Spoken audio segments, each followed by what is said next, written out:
When I said in the House of Commons the other day that I thought it improbable that the enemy's air attack in September could be more than 3 times as great as it was in August, I was not, of course, referring to barbarous attacks upon the civil population,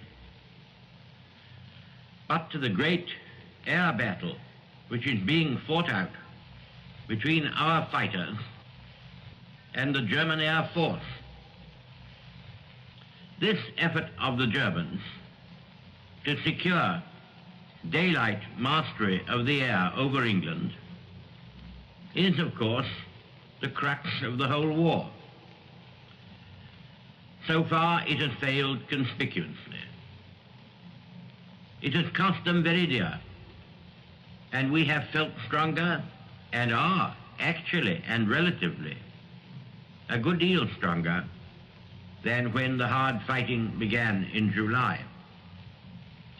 There is no doubt that Herr Hitler is using up his fighter force at a very high rate, and that if he goes on for many more weeks, he will wear down and ruin this vital part of his air force.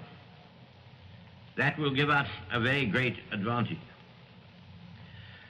On the other hand, for him to try to invade this country without having secured mastery in the air would be a very hazardous undertaking. If this invasion is going to be tried at all, it does not seem that it can be long delayed. The weather may break at any time. Besides this, it is difficult for the enemy to keep these gatherings of ships waiting about indefinitely while they are bombed every night by our bombers and very often shelled by our warships, which are waiting for them outside. Therefore, we must regard the next week or so as a very important week for us in our history. It ranks with the days when the Spanish Armada was approaching the Channel and Drake was finishing his game of bowls, or when Nelson stood between us and Napoleon's Grand Army at Boulogne. We've read about all this in the history books, but what is happening now is on a far greater scale and of far more consequence to the life and future of the world and its civilization than these brave old days of the past.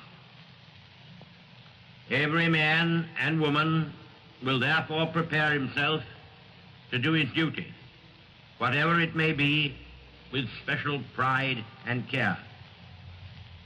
Our fleets and flotillas are very powerful and numerous.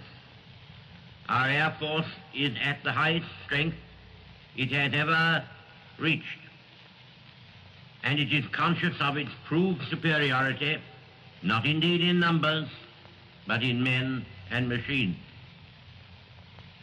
Our shores are well fortified and strongly manned, and behind them, ready to attack the invaders, we have a far larger and better equipped mobile army than we have ever had before. This is a time for everyone to stand together and hold firm, as they are doing. I express my admiration for the exemplary manner in which all the air raid precaution services of London are being discharged, especially the fire brigades, whose work has been so heavy and also dangerous.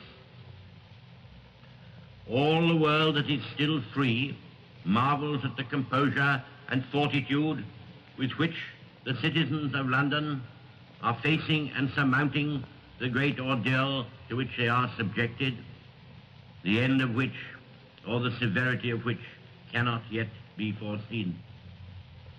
It is a message of good cheer to our fighting forces on the seas, in the air, and in our waiting armies, in all their posts and stations, that we send them from this capital city. They know that they have behind them a people who will not flinch or weary of the struggle, hard and protracted though it will be, but that we shall rather draw from the heart of suffering itself the means of inspiration and survival, and of a victory won not only for ourselves, but for all, a victory won not only for our own time, but for the long and better days that are to come.